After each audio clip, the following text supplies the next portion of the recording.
Welcome to the Colleague Experience episode. Today we're diving into bold insights, fearless experimentation, and groundbreaking leadership strategies that redefine success.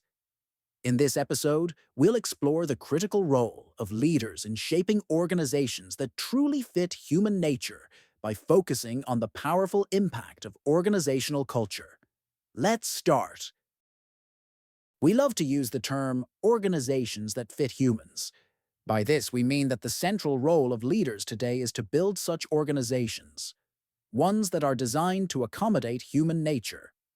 To talk about organizations that fit humans, organizations that people come to because they want to come to them, we must engage with that enigmatic concept, organizational culture.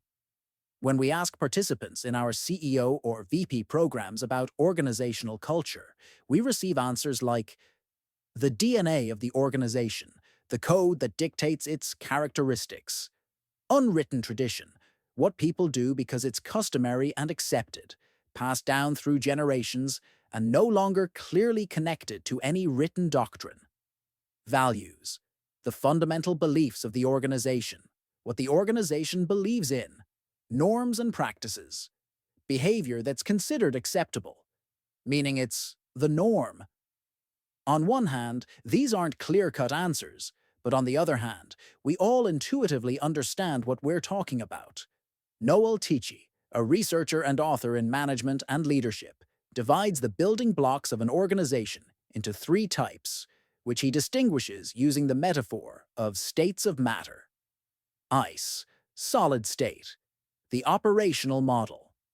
The rigid part of the organization is its structure, the foundations around which the different parts are built to make it what it is. We're not just talking about the organizational structure, but everything that falls under the category of operations, like role definitions, responsibilities, central processes, and procedures. Tichy says this is the organization in a solid state. It's the part of the organization that's relatively easy to grasp. Whether this operational model is written down or just understood, it can be explained relatively easily to someone from outside. Water, liquid state. Relationships, dynamics. Water, unlike solids, is more elusive, difficult to hold in your hand for long. Tichy uses it as a metaphor for interpersonal relationships and the movement of power within the organization, which are only partially visible. We can describe relationships between people and also dynamics within groups and teams, but they're much harder to understand and analyze. On the other hand, we can definitely influence them. It might not always be easy, but it's certainly possible. Influencing relationships can be done through skills some call soft, after all, water, but they can also be influenced through role definitions, organizational structures, processes, and the like. We recently worked with a software development company that was struggling with collaboration between their engineering and product teams. The company had all the right processes in place, daily stand-ups, sprint planning, retrospectives, but tensions persisted. We discovered that the issue wasn't procedural, but cultural. Engineers felt their technical expertise was being undervalued in favor of market-driven decisions.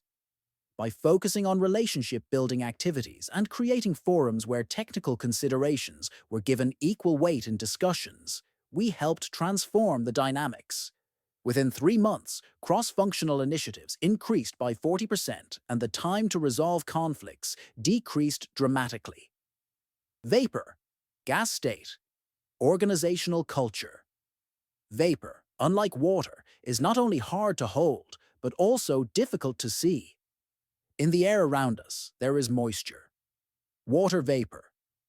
It's there and even plays an important role in keeping our bodies functioning. But we can't always see it, and we certainly can't hold it. This metaphor is used by Tichy to describe organizational culture. Organizational culture is something we all know is there and even important, but it's not really clear exactly what this thing is. And even more importantly, it's much less clear to us how we can influence it, not to mention change it. Tichy's model could be misleading and create the illusion that the distinction between culture, relationships, and the operational model is sharp, and that there's a clear boundary that distinguishes where one part ends and another begins. The model might also confuse us and make us think that there's a certain hierarchy between the states of matter. That air is based on water, which sits above ice. In other words, that the operational model is the foundation upon which relationships and organizational culture rest. Reality is, as always, more complex and complicated than any model. In reality, when we try to analyze and understand an organization, we must use language that includes operational concepts, elements of relationships and dynamics, and components of organizational culture. The thing is, we're creatures that think in patterns. For every problem, we have a suitable drawer from which we can pull out an excellent recipe with proven experience. We have drawers for operational problems, drawers for interpersonal relationship issues, and we have a drawer labeled organizational culture. In a biotech company we consulted for, leadership was puzzled by their inability to foster innovation, despite heavy investment in R&D resources. They had world-class scientists, state-of-the-art facilities, and generous research budgets, all the operational elements for success. What they lacked was a culture that truly valued risk-taking. Scientists were implicitly penalized for failed experiments through subtle social cues and reduced visibility. Together, we worked on creating celebration of failure forums, where unsuccessful but bold research approaches were highlighted as learning opportunities. The company's patent applications increased by 35% in the following year, not because of any operational changes, but because the cultural vapor had shifted to genuinely support scientific exploration. Let's examine a real-life example. An organization that wants to transition to using a certain reporting tool, a change that is seemingly technical in nature, assumes that all that needs to be done for the process is clear definitions, training, KPIs, and other operational elements that will advance the implementation of the new tool in the organization. But almost always, introducing a new tool involves changing power relationships in the organization, affecting relationships between individuals and departments, shaping narratives around what's important and what's valued, and other soft elements. It would be very naive to think that such an organizational change could be led using only the operational toolbox found in the first drawer. And this is also why such changes often don't succeed, or they succeed only after investing a great deal of organizational and managerial energy. Therefore, leaders who by definition are supposed to lead changes cannot ignore this thing called organizational culture.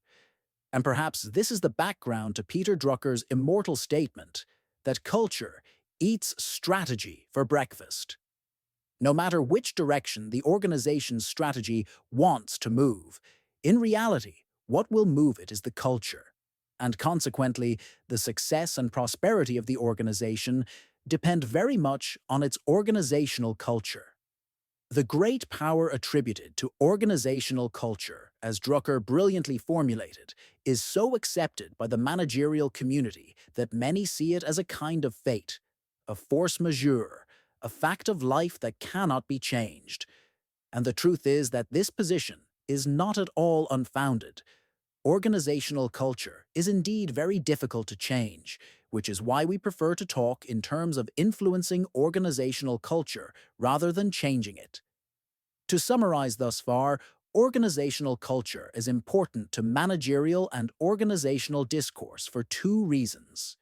Because it affects the organization's ability to thrive and flourish. Because we stand before it in awe, usually without having the beginning of an idea of what to do.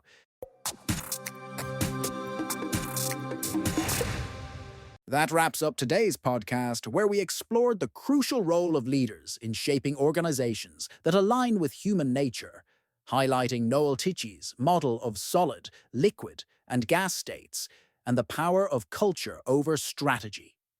Don't forget to like, subscribe, and share this episode with your friends and colleagues so they can also stay updated on the latest news and gain powerful insights. Stay tuned for more updates.